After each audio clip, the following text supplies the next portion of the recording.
Apapun yang di belakang kita, yuk, sengaja kita lupakan deh. Please deh, lupakan. Filipi 3 ayat 13 sampai 14. Saudara, aku sendiri tidak menganggap bahwa aku telah menangkapnya, tetapi ini yang kulakukan, aku melupakan apa yang telah di belakangku dan mengarahkan diri kepada apa yang di hadapanku, dan berlari-lari kepada tujuan untuk memperoleh hadiah, yaitu panggilan surgawi dari Allah dalam Kristus Yesus. Katakan amin. Hari ini kita akan belajar hidup dalam kerohanian itu perlu fokus juga, perlu melupakan juga, perlu berlari juga, ya kan? Agar kita meninggalkan masa lalu kita, agar kita dapat menempatkan Kristus yang utama, yang prioritas. Mari lihat bagian pertama. Kita tidak akan jauh-jauh dari ayat ini, kita cukup di sini aja. Yang pertama, kesadaran akan proses, bukan prestasi. Kesadaran akan proses. Mana ada sih proses yang enak? Ya kan? Mau bikin kue, becek-becek, di blender, ya kan? Ulek. Enak? Nggak enak. Yang ngulek juga keringetan. Namanya proses itu tidak pernah enak, tapi hasilnya baru enak. Kalau prosesnya benar, hasilnya pasti enak. Jadi kalau hidup kita sekarang masih belum enak, nah perhatikan tuh prosesnya. Ada yang salah nggak prosesnya? Kalau nilai rapormu belum bagus, lihat tuh prosesnya. Karena hasil itu ditentukan proses.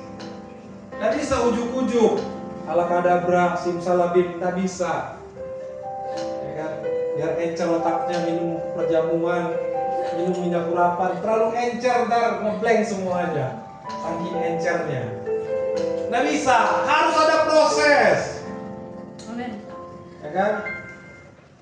Lihat, bagian pertama ayat 13a. Saudara-saudara, aku sendiri tidak menganggap bahwa aku telah menangkapnya. Waktu Paulus mengatakan menulis surat Filipi ini, dia sedang ada dalam penjara. Dia mengalami hal-hal proses yang luar biasa di dalam Tuhan. Dia pernah dalam ketelanjangan.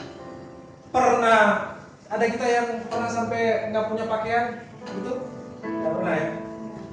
Ada kita sampai kelaparan, terus pernah. Ada kita yang pernah terkatung-katung di tengah lautan, Paulus pernah. Dia sudah terkatung-katung waktu mau banding pengadilan di Roma. Dia terkatung-katung di tengah laut. Kapalnya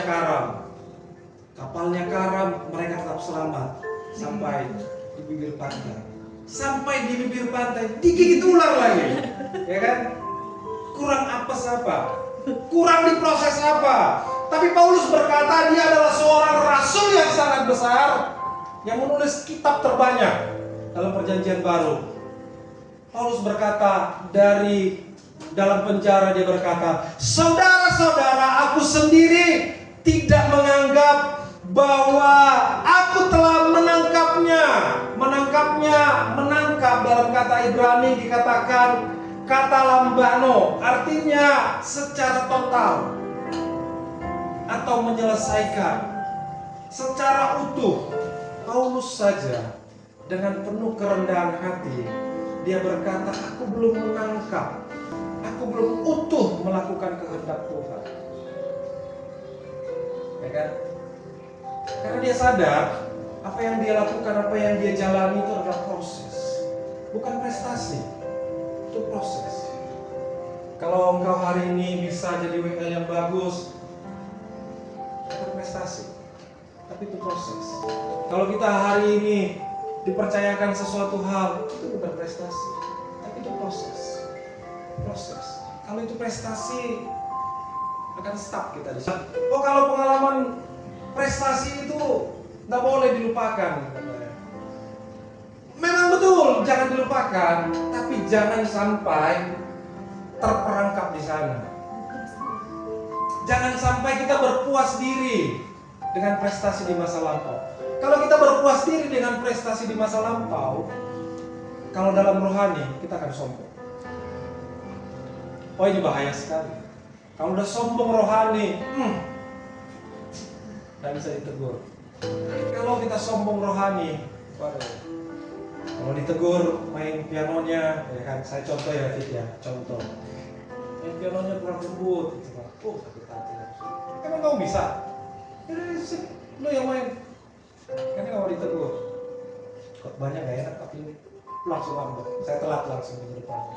Kalau kita sombong, nggak bisa ditegur. Karena apa? Kita merasa saya belum melakukan, saya dapat prestasi. Ya kan? Jangan kita terjerembab, jangan kita terpukau dengan prestasi-prestasi yang Tuhan sudah percayakan bagi kita, tapi kita rendah hati. Kurang prestasi apa? Paulus. Bahkan Paulus pernah membangkitkan orang mati, jatuh dari lantai 3. Orang tikus. Waktu Paulus berkhotbah panjang sekali. Tapi Paulus, sekalipun dia bisa menyembuhkan, membangkitkan orang mati, tapi dia bilang, saudara-saudara, aku sendiri tidak menganggap bahwa aku telah menangkap. Pertanyaannya, coba tarik ke kita. Jangan kita paling merasa sudah paling-paling. Nanti kita, nama tengah kita jadi si paling. Jangan kita paling merasa paling oke, paling mapan, paling bisa. Oke? Amin. Yang kedua, melupakan masa lalu atau memutus yang menghambat. 13 bagian B.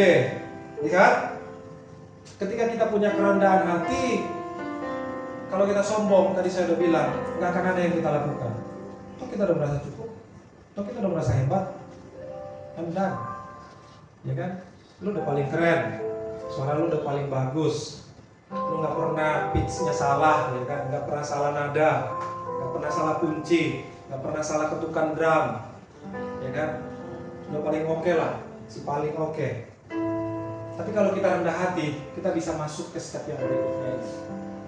Tetapi ini yang kulakukan, aku melupakan apa yang telah di belakangku. Melupakan itu artinya bukan berarti kita amnesia ya.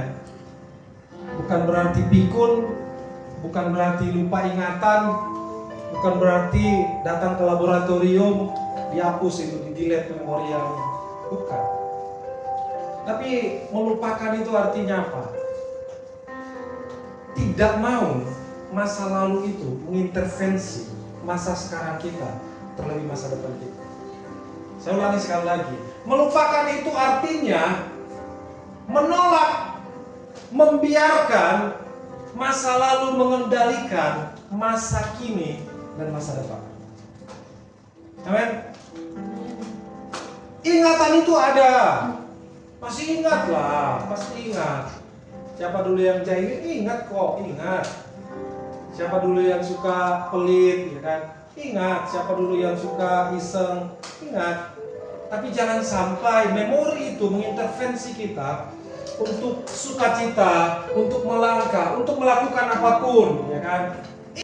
Ingat, tetap ingat. Tapi jangan sampai masa lalu kita itu menjadi beban spiritual buat kita. Jangan sampai luka pahit, kesalahan, kepahitan, dosa itu membuat kita terpuruk, membuat kita terintimidasi ketika mau pelayanan. Ya kan, dosa, kesalahan waktu di zaman masa lampau, pernah melawan sama orang tua, itu aja terus yang menuduh kita. Jangan kita sampai tertuduh. Amin. Amin. Dan merasa tidak layak. Lupakan masa lalu. Coba ingat-ingat masa lalumu, kira-kira apa yang menghambat masa lalumu, untuk kamu berjalan melangkah bersama dengan Tuhan. Coba ingat-ingat, apa kira-kira yang membuat kamu susah melangkah? Ya kan? Harus melupakan masa lalu. Ada seorang contoh dalam Alkitab yang kita tahu, Daud itu raja yang gagah perkasa, betul? Amin. Daud itu raja yang hebat, yang tidak terkalahkan. Tapi saya mau tunjukin satu ayat, 2 Samuel 21 ayat 15 sampai 17. Ketika terjadi, perikopnya di sini, peperangan melawan orang Filistin. Ketika terjadi lagi peperangan antara orang Filistin dan orang Israel, maka berangkatlah Daud bersama dengan orang-orangnya, lalu berperang melawan orang Filistin, sampai Daud menjadi letih lesu. Ayat 16, Yisbi Benob yang termasuk keturunan raksasa, berat tombaknya 300 shikal tembaga, dan ia menyandang pedang yang baru, menyangka dapat menewaskan Daud, ya kan?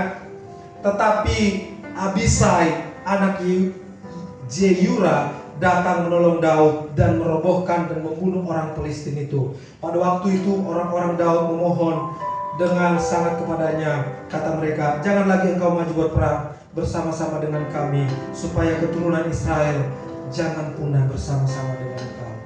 Jadi ternyata Daud itu pernah di satu momen yang dia hampir terbunuh. Perhatikan di ayat yang ke-17 bagian terakhir. Janganlah lagi engkau maju berperang bersama-sama dengan kami, supaya keturunan Israel jangan punah bersama-sama dengan engkau. Untung ada Abisai, keponakannya. Abisai itu keponakannya. Karena mungkin apa? Sesuai dengan judulnya di sini, melupakan masa lalu.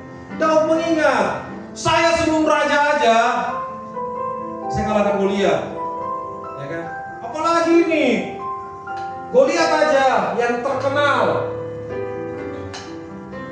nggak ada tandingannya, saya kalahkan. Tapi ternyata, makanya saya bilang tadi, bahkan event prestasi pun jangan kita sandarkan prestasi itu. Boleh, kita harus ingatlah kebaikan-kebaikan, prestasi-prestasi kita. Bahkan saya pun dalam momen-momen yang tidak enak, saya mengingat prestasi saya untuk menyemangati saya. Tapi jangan sampai kita berlebihan merayakan prestasi kita, sehingga kita lupa diri menganggarkan prestasi-prestasi kita, sehingga kita melangkahi batasan-batasan kita. Sebenarnya Daud kan sudah capek sekali, tapi dia merasa dia masih bisa. Amin. Saya kasih gambar di sini, seorang pelari itu kalau melihat ke belakang, kalau melihat ke samping, itu tidak seimbang pasti. Harus melupakan masa lalu. Jangan lihat-lihat ke belakang. Ada satu kutipan dari pendeta besar dari Amerika, pendeta Joel Austin. Dia bilang begini, kenapa kaca depan mobil itu lebih besar? Kaca depan mobil itu jauh lebih besar daripada kaca belakang. Dia bilang apa? Karena masa depan itu jauh lebih penting daripada masa lalu. Demikian kita dalam kehidupan ini, kalau sebentar-sebentar lagi kerja, ya kan, lagi kerja. Apa sih? Dia gitu banget sama gue. Ingat lagi masa lalu. Kok dia tega banget sih sama gue? Emang gue salah apa? Ingat aja terus masa lalu. Dia gak fokus, gak konsen. Ya karena butuh tisu, ya kan, habis itu ngemil, manis-manis, naiklah berat badan. Ya kan? Untuk menerima mahkota, untuk sampai di tujuan, untuk sampai di garis finish, untuk sampai di target, kita harus melupakan masa lalu. Lupakan masa lalu. Tadi pertama rendah hati. Kalau kita rendah hati, kita akan mau dikoreksi. Kedua, kita harus melupakan masa lalu. Listing masa lalu apa yang mau dilupakan. Mau dengan orang tua, mau dengan saudara, mau dengan teman, mau dengan sahabat, mau dengan siapapun lah. Lupakan. masa lalu itu gimana? Saya bilang, tinggal lupain aja. Ngapain kita harus cari kata-kata yang ribet gitu kan? Step-step proses yang harus panjang. Kalau melupakan itu kamu harus, pokoknya kamu masuk kamar dulu ya kan, kunci pintu, putar musik, sediakan air minum, tapi sebelumnya kamu harus mandi dulu, terus meditasi. Panjang amat, tinggal lupain aja. Nah susah kok.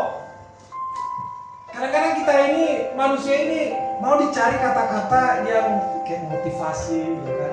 Kata-kata yang terkesan bijak, kata-kata yang puitis. Padahal tinggal lupain aja. Nggak ada susahnya kok. Lupain. Yang ketiga, katanya ini tajam sekali ya. Mengarahkan diri ke depan. Mengarahkan diri apa yang di hadapan kita. Mengarahkan itu artinya fokus. Kalau salah arah, salah fokus, beda cerita. Untuk fokus itu butuh totalitas, butuh konsistensi. Apalagi di era sekarang. Sebentar, ping, bunyi, ya kan? Bunyi WA, Notifikasi. bunyi Instagram, bunyi Facebook, bunyi macam-macam lah.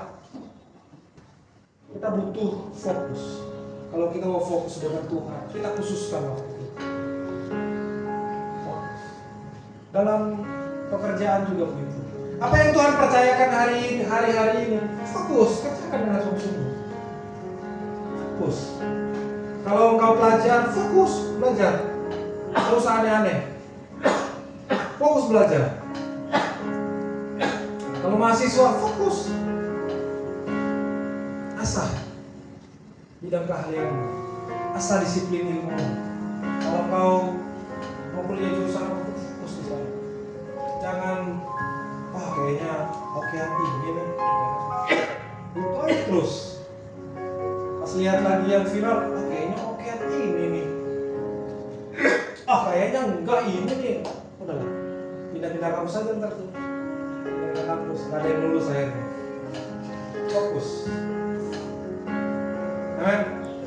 Kalau dosen menjelaskan, fokus. Kalau saya juga buat di sini, fokus. Fokus ya. Pertanyaannya, apa fokus kita sekarang? Coba tanya ke diri, apa fokusmu sekarang? Oh, saya fokusnya sekarang pilih, pokoknya menguruskan berat badan. Apakah fokus kita sekarang hanya untuk diri kita sendiri? Apa fokus kita menghidupi fokusnya orang? Bisa loh, begitu. Sebenarnya kita nggak mau itu fokusnya. Kita menghidupi mimpi orang. Ya, apa fokus kita sekarang? Tapi yang pasti di atas fokus pribadi kita harus punya kefokusan khusus buat Tuhan. Amin. Kita harus punya waktu khusus yang fokus buat Tuhan. Karena kalau di luar Tuhan, semuanya fana, semuanya sementara. Saya ini sangat sementara. Kalau kuat 70, kalaupun 80, isinya penderitaan, isinya kesakitan, isinya kesepian. Yang kesepian udah gak nyambung. Yang sepi udah gak dengar dunia. Sepi udah gak ada teman seusianya. Umur manusia seperti Salomo bilang, seperti bunga di padang. Pagi-pagi mekar, nanti sore layu. Bahkan yang lebih ekstrim, kalau kita bilang hidup manusia itu seperti uang. Kalau perempuan paling tahu ini. Kalau kita masak air, kita buka, ada uang. Kita cuma ngedip sedikit, hilang tuh. Hidup kita sementara. Sayang sekali kalau sampai kita nggak fokus buat Tuhan. Sayang sekali, sia-sia sekali. Apa fokus kita sekarang? Oh, kalau fokus saya, gimana biar atasan saya pusing sama saya? Kebanyakan. Iya, fokus saya begitu. Oh, saya punya teman loh gitu. Fokus saya sekarang itu bikin pusing atasan saya. Kenapa? Ya harusnya gue dipromo. Kalau nggak dipromo, bikin ulang.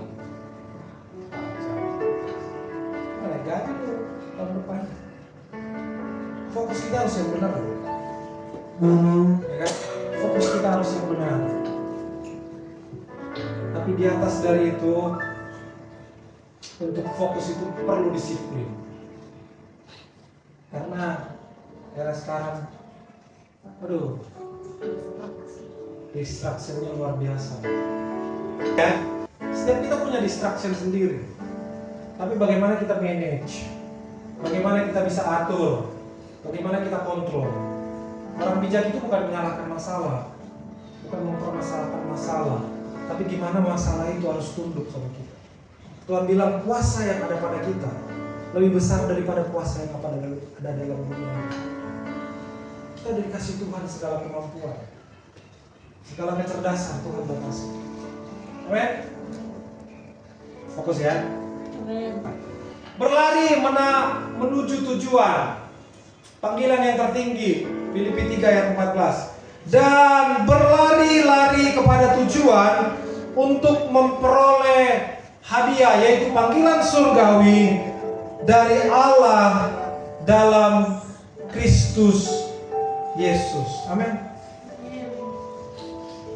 Ada nggak perlombaan itu lomba-lomba? Nggak ada ya? Ada? Pasti selalu lomba cepat. Lari itu artinya interpretasi dari cepat. Salah satu kunci untuk berhasil itu 3. Kamu harus yang paling akurat, ya kan? Kamu yang harus paling cepat. Kalau kita akurat, tapi kita paling lambat, nggak jadi juga dipakai. Tapi kalau kita paling cepat, at least dilihat dulu lah sekali. Tapi kalau kedua kali, salah lagi, udah lah. Inggir aja lo cepat doang, salah mulu, ya kan? Harus seimbang, kita harus cepat. Paulus berkata, aku berlari kepada tujuan untuk memperoleh hadiah, yaitu panggilan surgawi dari Allah dalam Kristus Yesus. Sekolah, jangan berlari kita hanya untuk hal-hal yang duniawi. Oh, kalau pergi kerja nggak boleh telat. Kalau ke gereja harus telat, biasa. Harus telat, nggak boleh tepat waktu. Itu nggak benar. Harus telat.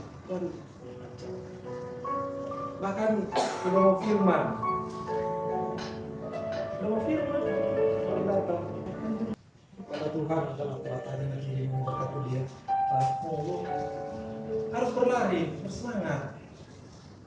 Walaupun saya agak santai bawahnya, saya bersemangat. Berlari. Kita mau dikasih hadiah atau enggak? Gitu loh. Mau dapat hadiah tapi kok loyo. Mau dapat hadiah tapi kok malas. Udah agak mager. Mager apa sih? Malas gerak. Mager gue. Enggak dapat hadiah. Kalau kita berlari mengerjakan kehendak-kehendak Tuhan. Tuhan janji, kalau engkau melakukan firman-Ku, kalau engkau melakukan perkataan-Ku, Aku akan membukakan tingkap-tingkap langit, mencurahkan berkat-Ku, lumbung-lumbung akan terisi penuh, bejana pemerahan-Mu akan Tuhan berikan anggur yang manis. Anggur yang manis buat pekerjaanmu, anggur yang manis buat pendidikanmu, anggur yang manis buat hubunganmu. Tuhan akan usir apa yang menjadi musuh-musuh dalam pekerjaanmu, apa yang menjadi musuh-musuh dalam karirmu, apa yang menjadi musuh-musuh dalam usahamu. Makanya berlari, harus semangat.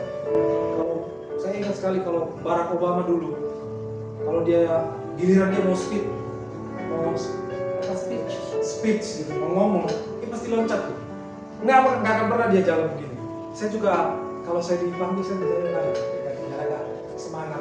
Harus semangat, jangan nggak kayak Ogalino semuanya banget. Semangat, amin. Kalau WL, semangat. Saya kalau WL semangat terus.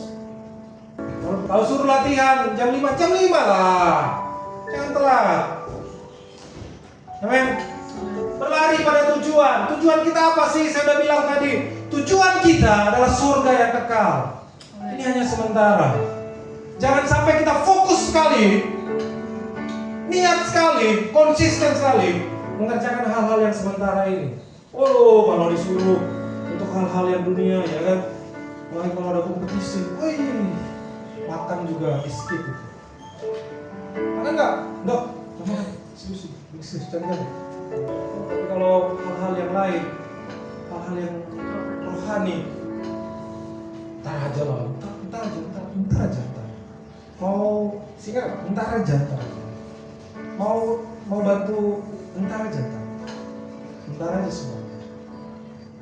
Amin. Anggap ya. Harus berlari. Amin. Ayat terakhir. 1 Korintus 9 ayat 25. Tetapi tiap-tiap orang yang turut mengambil bagian dalam pertandingan menguasai dirinya dalam segala hal. Mereka berbuat demikian untuk memperoleh suatu mahkota yang fana, tetapi kita untuk memperoleh suatu mahkota yang abadi. Amin. Alkitab bilang tiap-tiap orang turut mengambil bagian dalam pertandingan. Siapapun kita, mau yang terdepan, tiap-tiap orang menguasai dirinya. Dia kuasai. Kalau dia model,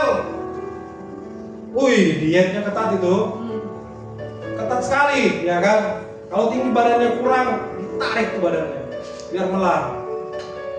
Kalau dia fashion show, mau sakit kayak itu, harus gym. Kalau penari balet harus bisa berdiri begini kan? Menguasai diri. Untuk apa? Untuk jadi pemenang, untuk memperoleh hadiah. Ya kan? Tiap-tiap orang turut mengambil bagian dalam pertandingan. Dunia ini pertandingan kan? Ya, pertandingan kan? Lihat itu di jalan. Ada orang yang adu lambat buat nyampe ke tujuan. Nggak ada itu yang adu lambat. Semua adu cepat. Kalau audisi Indonesian Idol, wah, itu panjang sekali seleksinya. Kalaupun udah menang, di training lagi, di apa lagi, di karantina lagi. Nggak boleh makan gorengan ya, nggak boleh makan cabai, makan yang pedas-pedas. Menguasai diri. Kalau nggak mau, keluar, eliminasi. Ketat. Menguasai diri sedemikian rupa. Buah-buah roh yang pertama itu penguasaan diri. Buah yang paling tinggi kasih sukacita dan sejahtera, kesabaran, kemurahan, kebaikan, kesetiaan, penguasaan diri, kelemah lembutan, penguasaan diri. Menguasai dirinya. Berbuat demikian untuk memperoleh sesuatu yang fana. Itu hal yang fana, hal yang sementara. Kita juga begitu kan? Kita berusaha, gimana caranya biar saya yang terbaik terus, ya kan? Gimana caranya biar saya mahasiswa terbaik? Gimana caranya biar saya murid terbaik? Kita berusaha sedemikian rupa, kita effort lah, kita kerja keras. Bagian terakhir dikatakan, tetapi kita untuk memperoleh sesuatu yang abadi. Orang di luar Tuhan melakukan segala sesuatunya demikian ketatnya, demikian komitmennya, demikian fokusnya, demikian tajamnya, demikian berlarinya. Masa iya kita untuk hal yang kekal kita kalah? Kita tapi harus bekerja keras. Ya harus, saya bilang. Ya karena Alkitab bilang iblis tidak tidur siang malam mencari mangsanya. Jangan sampai kita kalah sama iblis. Iya benar juga. Benar juga ini benar. Iya kan? Nah kita kan bilang setan itu, iblis itu kayak singa mengaum mencari mangsa yang bisa dilawan. Jangan sampai kita kalah. Dan kita kalah sama setan. Setan aja kerja keras. Setan aja kerja keras loh. Udah tahu dia akan kena neraka, dia kerja keras loh, nyari teman. Dia mau temannya dia di sana. Nah, udahlah teman kita di surga aja lah. Ya kan? Nah, untuk hal yang fana aja, kita bisa bangun pagi-pagi, sikat gigi, mandi, sarapan, pergi berangkat kerja, pulang larut malam, kita bisa komitmen. Masa iya untuk Tuhan? Kita nggak bisa mau, kita nggak mau sacrifice, kita nggak mau aja lah kak, udahlah. Ini udah susah di luar kak. Di gereja itu hanya untuk dengerin yang lucu-lucu, ya kan? Dengerin yang enak-enak. Ya pokoknya yang semi-semi buat tidur lah kak. Aduh, saya istirahat kan juga. Amin.